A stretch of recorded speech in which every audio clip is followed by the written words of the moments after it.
নিরাপত্তা সিকিউরিটি এটা ব্যক্তি বিভিন্ন স্থান বিশেষ ব্যবহৃত হয়ে থাকে। নিরাপত্তা শুরু হয় আমাদের ব্যক্তি জীবন থেকে, প্রসারিত হতে থাকে সমাজ থেকে জাতীয়তায় পৌঁছায় বা রাষ্ট্রে পৌঁছায়। নিরাপত্তা হচ্ছে আমাদের স্বাস্থ্য, মানসিক প্রশান্তি এবং আমাদের মূল্যবোধকে সজাগ করার একটা বিষয়। নিরাপত্তা আমাদের দেহকে রক্ষা করে, আমাদের যে দৈহিক ক্ষতি না হয়, আমাদের সম্পত্তির রক্ষা, আমাদের চলার নিরাপত্তা, এইসব বিষয়গুলো নিরাপত্তা বিষয়ক যে বিষয় সেগুলো আলোচনা করে বা আমাদের সেটা লক্ষ্য করে। এই নিরাপত্তা বিভিন্ন ধরনের স্থানে বিভিন্ন রকম পদ্ধতি রয়েছে। যেমন আমাদের ব্যক্তি নিরাপত্তা থাকে, পুলিশ বাহিনী থাকে, র্যাব বাহিনী থাকে, আমাদের বর্ডার সিকিউরিটি দেওয়ার জন্য সৈন্যবাহিনী থাকে। এই যে সকল নিরাপত্তা, সেই নিরাপত্তার দায় বর্তায় আমাদের সরকারের উপরে।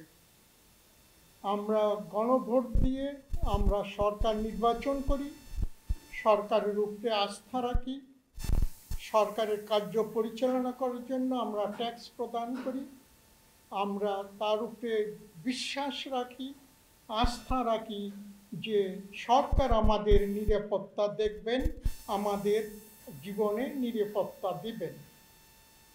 আমাদের মূল যে নিরাপত্তাগুলোর প্রয়োজন সেগুলো হচ্ছে খাদ্য, বস্ত্র, চিকিৎসা এবং শিক্ষা। এই যে জিনিসগুলো বা আমাদের প্রয়োজনগুলো, এইটা নিরাপত্তা দেওয়া সম্পূর্ণ নির্ভর করে সরকারের উপরে এবং সেই দায়িত্বটা আমরা সরকারের উপরে অর্পণ করে থাকি। আর ধর্মীয় যে সম্প্রীতি, ধর্মীয় সম্প্রীতিটা এটা হচ্ছে যে আমাদের একটা বন্ধনে আবদ্ধ করে। প্রতিটি ধর্মের একটা বিশ্বাস থাকে, মূল্যবোধ থাকে, কিছু রিচুয়াল থিং থাকে। খ্রিস্টান ধর্মের যেমন আছে, বিশ্বাস আছে, আমাদের মোরালিটি আছে, আমাদের কিছু রিচুয়ালিটি আছে। মুসলিম ধর্মে আছে, বৌদ্ধ ধর্মে আছে, পৃথিবীতে যতগুলো ধর্ম আছে তাদের নিজস্ব বিশ্বাস, নিজস্ব কিছু রিচুয়াল আছে। সম্প্রীতি বলতে এটা বোঝায় না যে আপনার বিশ্বাসটা, আপনার মূল্যবোধটা বিলুপ্তি করে আর একটা ধর্ম বিশ্বাস আপনার জীবনে গ্রহণ করবেন বা আপনার মূল্যবোধকে বিলুপ্তি করবেন। ধর্মীয় সম্প্রীতিটা হচ্ছে আপনি আপনার ধর্মটা স্বাধীনভাবে পালন করবেন, যিনি অন্য ধর্ম পালন করেন তাকে উৎসাহিত করতে হবে সে যেন তার ধর্মটা স্বাধীনভাবে পালন করতে পারে। আমরা যেন একটা ধর্ম অন্য একটা ধর্মের উপরে হস্তক্ষেপ না করি, এটা হচ্ছে আমাদের লক্ষণীয় বিষয়। আর এটাকে এনশিওর করতে পারেন সরকার। আমাদের যখন এরকম উদ্দেশ্য থাকে ধর্মীয় সম্প্রীতি, তখন সেটাকে পূর্ণাঙ্গ রূপ দিতে পারেন আমাদের সরকার। যদি কোনো একটা ধর্মীয় গোষ্ঠীকে গুরুত্ব দেওয়া হয় রাষ্ট্রে, তখন এই ধর্মীয় সম্প্রীতিকে অনেকটা বিনষ্ট হয়ে যায়। একটা ধর্ম যদি আর একটা ধর্মকে রূপে হস্তক্ষেপ করে তাহলে সম্প্রীতিটা নষ্ট হয়ে যায়। আমাদের ধর্মীয় সম্প্রীতি বজায় রাখতে হলে যে পিলারগুলোর উপরে আমাদের নির্ভর করতে হবে, সেই পিলারগুলি হচ্ছে প্রেম, পরস্পরের প্রতি সম্মানবোধ, পরস্পরকে শ্রদ্ধা দেখানো, পরস্পরকে সহযোগিতা করা, পরস্পরকে সুযোগ করে দেওয়া, এইগুলো যদি আমরা করতে পারি একটা ধর্ম অন্য ধর্মের প্রতি, তখন আমাদের মধ্যে ধর্মীয় সম্প্রীতি গড়ে উঠবে। আমাদের তৃতীয় যে বিষয়টা হচ্ছে সেটা হচ্ছে জাতীয় ঐক্য। জাতীয় ঐক্যটা হচ্ছে একটা ব্যাকবোন। জাতীয় ঐক্যটা হচ্ছে জাতির ব্যাকবোন বা মেরুদণ্ড। একটা জাতির মধ্যে যখন ঐক্য থাকে তখন তারা যে কোনো চ্যালেঞ্জ মোকাবেলা করতে পারে, যে কোনো লক্ষ্যে পৌঁছাতে পারে। আর এই ঐক্যটা এত প্রয়োজন যে এই ঐক্যটা হচ্ছে একটা প্রসেস। এই ঐক্যের মাধ্যমে আমরা একটা কমন বৈশিষ্ট্যর ভিতরে আসতে পারি, বা যেটাকে আমরা বলি সম পরিচয়। অর্থাৎ একটা পরিচয় আমরা জাতি হিসেবে বহন করতে পারি। আমাদের জাতি হিসেবে একটা পরিচয় এনে দেয় আমাদের ইউনিটি, এবং ইউনিটি আমাদের সংহতি এনে দেয়। এটা একটা ইউনিটিটা হচ্ছে প্রসেস। আর এই সংহতিটা এত বেশি প্রয়োজন, জাতিকে যদি বা রাষ্ট্রকে যদি এগিয়ে নিতে হয়, আমাদের লক্ষ্যে যদি পৌঁছাতে হয়, তাহলে একতা ছাড়া কোনো উপায় নেই।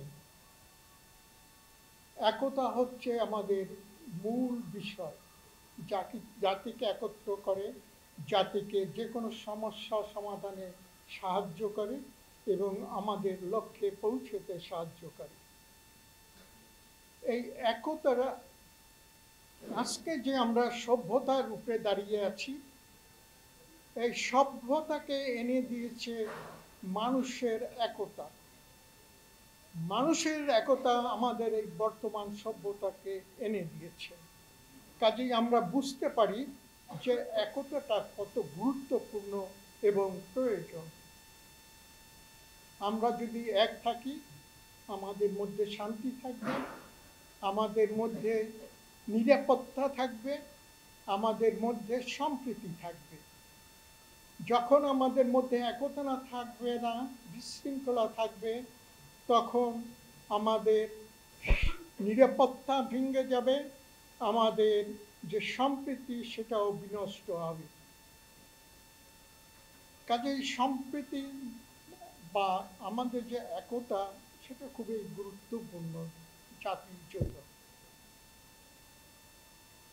এই গুরুত্বপূর্ণ বিষয়টাকে আমাদের সবাইকে গুরুত্ব দিয়ে আগাতে হবে জীবনে।